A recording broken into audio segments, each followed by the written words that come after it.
Okay, so for Cycle 62, day A, for momentum, starting with those 2-2-2 drills, your first 2-minute drill is going to be an AMRAP where you're doing a 2-stepping high knee through a ladder and then a single leg hop 4 corners. So for the ladder, right, we're all familiar with this sort of 1-2, 1-2. I really want them to drive into that high knee. So they're coming up almost as if they were coming over a hurdle. If you have somebody who doesn't want that much of an impact, you can give them the modification of doing a lower impact 2-step laterally through. Okay, so they'll go down. You can have 2 ladders set up so they go down one way, back the other way. And then they're gonna go right into their single leg hop. So the squares that we have as part of our flooring here are helpful to help them visualize. So basically if someone's standing in the middle of one of those squares, let me get somewhere you can see, middle of one of those squares, they're gonna go out and back in to each corner of that box. So I started going this way, now I'm gonna go the opposite direction. So basically, so I'm not talking while I'm hopping. Basically, if you picture a box on the floor, you're starting in the center, you're gonna hop to a corner, hop back. Hop to a corner, hop back. If you go to the right the first time through, you're gonna go to the left the second time through, 2 times through on each leg. And that's your first 2-minute drill. The second 2-minute drill, again, that AMRAP style, we're gonna do, or if you really want, you can do a 1-minute, a 2-minute. It's just, they're gonna be doing side plank rotations for a full minute then, or switching at that halfway point. So you have a side plank rotation. So that can be full plank on feet and elbow, or you can have them come up to the hand. I'm also fine with a knee. Just make sure if people are using the knee option, I've seen a lot of people try to put their feet here and do the side plank this way. The feet should be back behind them if they're doing a side plank on their knee, because you want a nice straight line. We don't want to see this in that side plank. Nice straight line, squeeze the glutes forward, cinching in the core, so you have this nice stability seat belt between your abdominal muscles and your glute. So if you're here, rotating through, making sure to stay stable and stacked. You have the elbow and long lever with the legs, or you have arm rotating through. Good. 8 and 8. I do want the feet stacked as best possible. If somebody has to stagger, put the top foot back, because then again, you're driving hips forward. If that front foot comes forward, people tend to hinge at the hips. So top foot goes back if they need to use a stagger stance. Second exercise here they're gonna jump into is a banded monster walk. You're gonna go forward and backward 10 steps. So depending on your space, you can figure out if that means 5 steps, or if you can get the full 10 down, 10 back. So you're gonna have that loop around your ankles. Monster walk. You want to pretend like your feet are on railroad tracks and you're finding that step forward, right? So you're always going to have that diagonal tension, but you don't want to see them lose the tension and come in, okay? So feet are staying on railroad tracks as they go forward and backward. I know some of our locations where running low on loops, if that's yours, make sure you put in something to Allison. But in the event that you don't have enough loops, you can, using one of these longer rogue bands, twisting it around the ankles. Okay, you're gonna then pull that tension nice and tight, and then you can hold that band here, and they can still do that exercise just using one of those longer bands. Okay, it's gonna take some playing with to get the right tension down at the bottom. You can also use a heavier band for that. Okay, so that's your second 2-minute drill. Our third 2-minute drill on day A We're doing another AMRAP with 3 different exercises. We're gonna have a hike pass for 5 to 8 reps. You're gonna have no monies for 5 to 8 reps. And then you're gonna have a goblet clean for 8 repetitions. So for that hike pass, again, they can be challenged here with a slightly heavier weight because we're just working that bottom portion of the kettlebell swing, meaning the very start as well as the very end. So you're gonna have them set up 2 feet away from the bell. So literally 1, 2 of their feet. Once they get to that second foot, they're splitting that difference. Bell should be at the belly button. You're gonna hinge those hips back. You should have to angle those arms slightly forward, wrapping your fingers around. You're gonna anchor that bell. Pulling the shoulders down the spine, eyes are straight ahead at the horizon, and then you're gonna drive those knees out slightly to engage more of your glutes, making sure to keep that tension. Big inhale, exhale as the bell comes back. Inhale, exhale.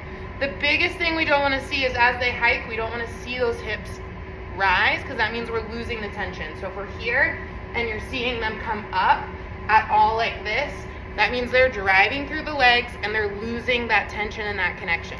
So make sure they're staying nice and level and they're just hitting that hike, okay? For the no monies, you're gonna use one of your rogue bands, red, blue, some members might be able to do black. You're gonna hold it with palms up. Elbows are gonna stay at the sides but not pinched in tight. Long through the spine, rotating out slightly, okay? So from the side, elbows are staying right alongside the body, external rotation. They should also be getting a little bit of that shoulder blade squeeze. I don't wanna see, as they squeeze the elbows coming way back here, elbows should stay in line with the body as they're rotating out. So this is really good for the rotator cuff. So anybody in your class who might be complaining of some ouchie in the shoulder when they're pressing overhead or on their TGUs, this can be very helpful. So we're trying to give them some things that are gonna be protective for those shoulders because Wednesday, we have a ratchet TGU. Your last exercise in this AMRAP is gonna be a goblet clean. So again, going a little heavier here because you're just coming straight up and down for the most part.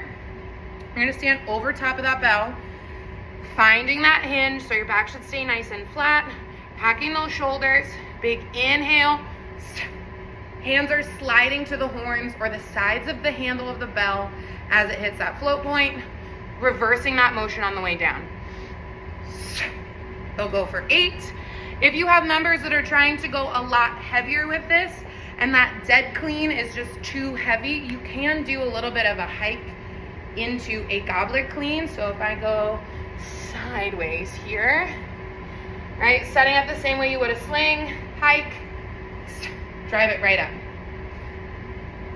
right, hike, finding that same goblet hold, taking it back here.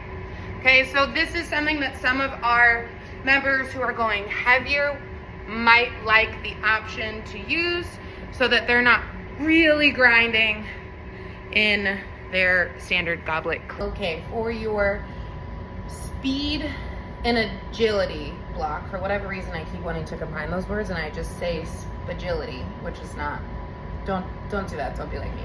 So for your speed and agility block, we are doing ropes or the ski erg, depending on what you have at your location. So for the rope waves, I'm at East Market, we don't have ropes, or if they're hidden, I'm sorry.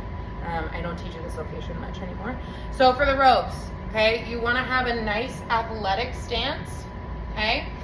You wanna make sure that they're not driving too tall. You also don't wanna be way down here. You wanna engage those lats so they're here and they're driving this way. So they can go alternating, okay?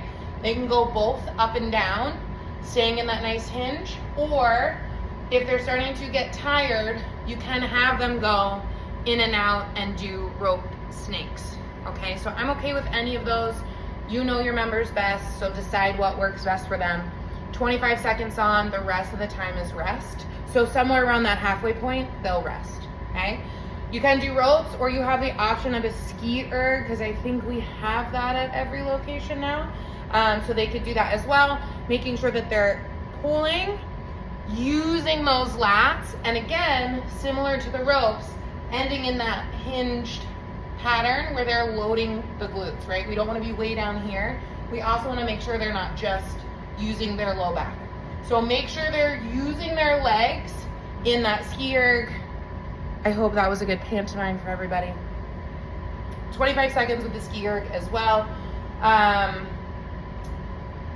Make sure if you have the ones that are up top, you can, and also the ones, I'm looking at the one here, you can adjust the resistance. So if somebody's having a hard time, scaling the resistance down as appropriate, or increasing the resistance up as appropriate for those members who are more efficient with the ski erg. You can also use a rower if you want. It's not my first choice because I like the other two similar movement pattern. Second exercise here, so I'm getting a little long-winded. We're gonna have a rebound jump. So what this means is they're gonna start on a surface, jump down to then jump back up. It doesn't matter to the programming whether they start on the high box to jump on the low or vice versa. That's gonna be the comfort level of the individual based off of how high of a box jump they want to do. So you can have them start on the lower one, down, right back into that next box jump, or they could start higher if they're not used to doing a high box jump yet and get used to the loading down, right back in. Okay, so the goal is that the space here is enough that as soon as they make contact, they're rebound jump, right onto that next box. Okay, I don't want them to stop and reset. If they're stopping and resetting, the box is likely too high, or we need to find something else that's more appropriate for them. If this is something they're not comfortable with, you can set up hurdles and just have them work on jump right back in, okay? You can also do a hurdle jump to a squat jump. The power block, we're gonna be doing landmine rainbows. The way that I would like this done is oblique focused, okay? So what that means is they're gonna stand with their feet square, maybe a little wider, slightly athletic bend. All the rotation is coming from the trunk. We are not rotating through the hips, okay? So I'll show you in just a second. But you can start kind of on one shoulder and then dropping it down here. If they need more of a challenge, you can have them extend their arms a little bit more so that that arc is a wider, meaning they're gonna have to control more in their obliques, or you can slip a weight onto the barbell, okay? So this is gonna be 8 to each side. You're not gonna see, or you should not see, a ton of rotation through the hips at all, because we want square hips, all rotating through the trunk. We'll come here.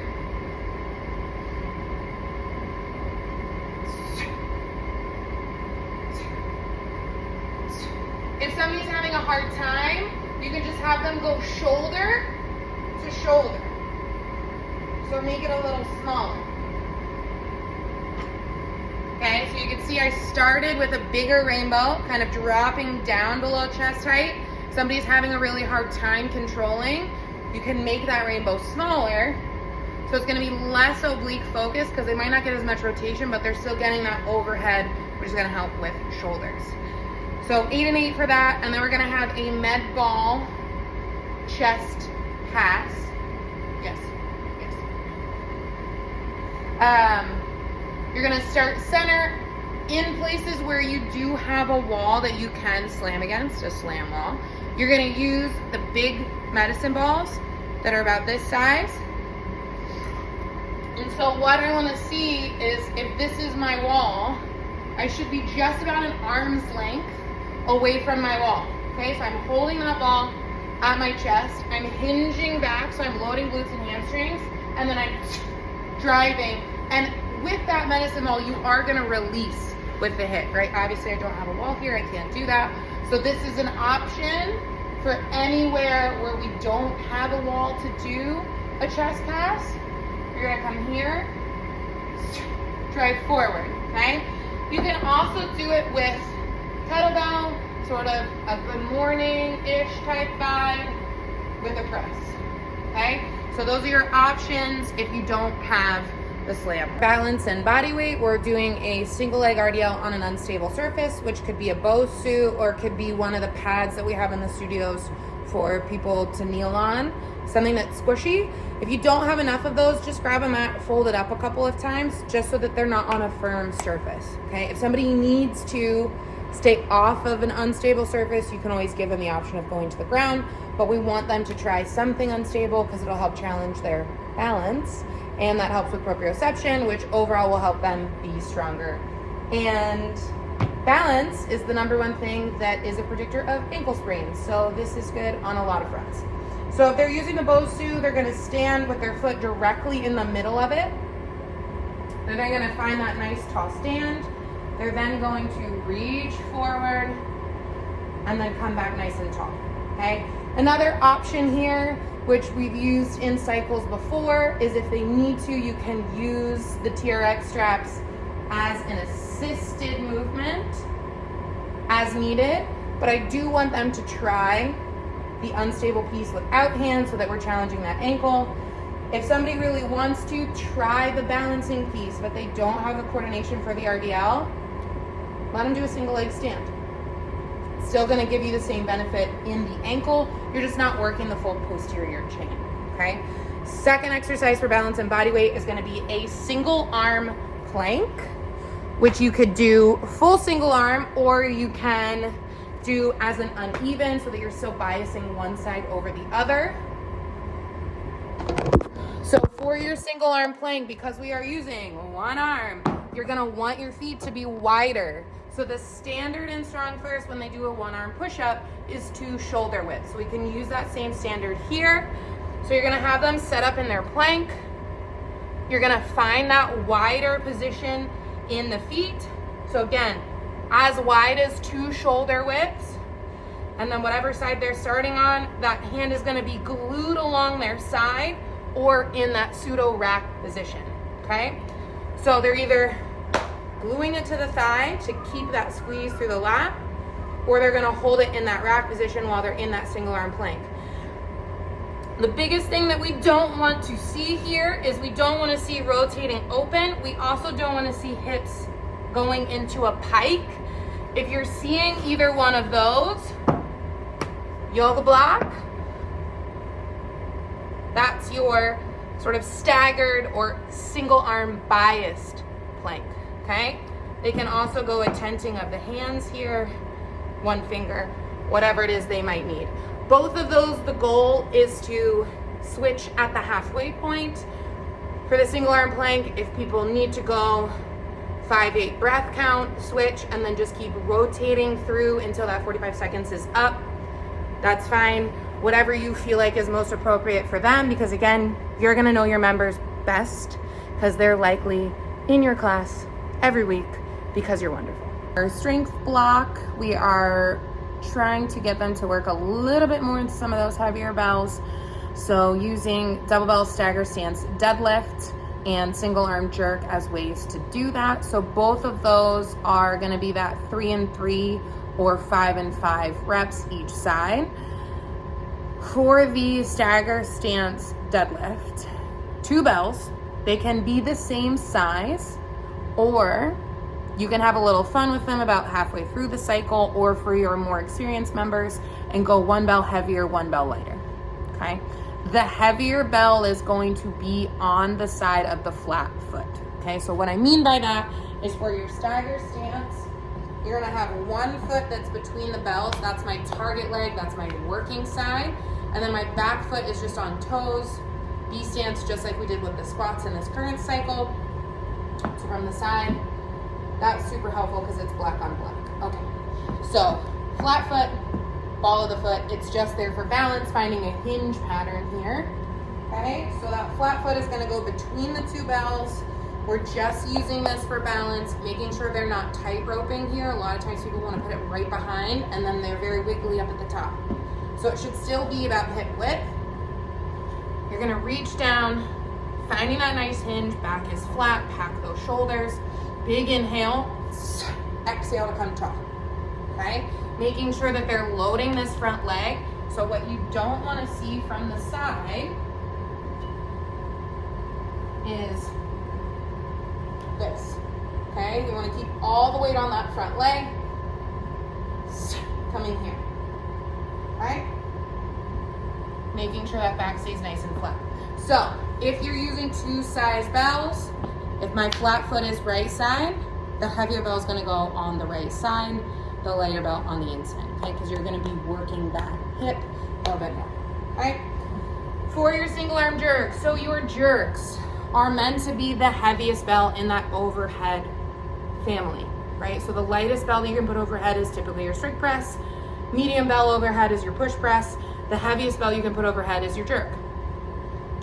So I put 3 and 3 reps because I want people to feel confident trying to go for a heavier size bell. If they don't feel comfortable with that and 3 and 3 doesn't feel like enough with a lighter bell, give them the 5 and 5 option, or try to find a way to meet them in the middle and motivate them to try a slightly heavier bell. Because if somebody messes up a jerk, it just becomes a push press. And fun fact, jerks are better cardio than swings. They're a little bit safer because if you mess up a swing, your back can be really cranky the next day. If you mess up a jerk, it's a push press. Okay? So, single arm, finding that nice strong position at the bottom to find that clean. It's a load, explode, stand, catch, stand. Okay? They do not have to re-clean the bell between each rep. So, reset, take it back down. Okay, the biggest issue I see is people will, instead of doing a little dip to unlock the hip or load the glutes and the hamstrings, they start in too deep of a squat and then they have nowhere to go. Okay, so it's a load, explode as that arm comes up, so the bell and your body weight are moving 2 different directions. Stand, catch, stand. Okay, the analogy I like to give is the load and then falling through a trap door. Stand, catch, stand.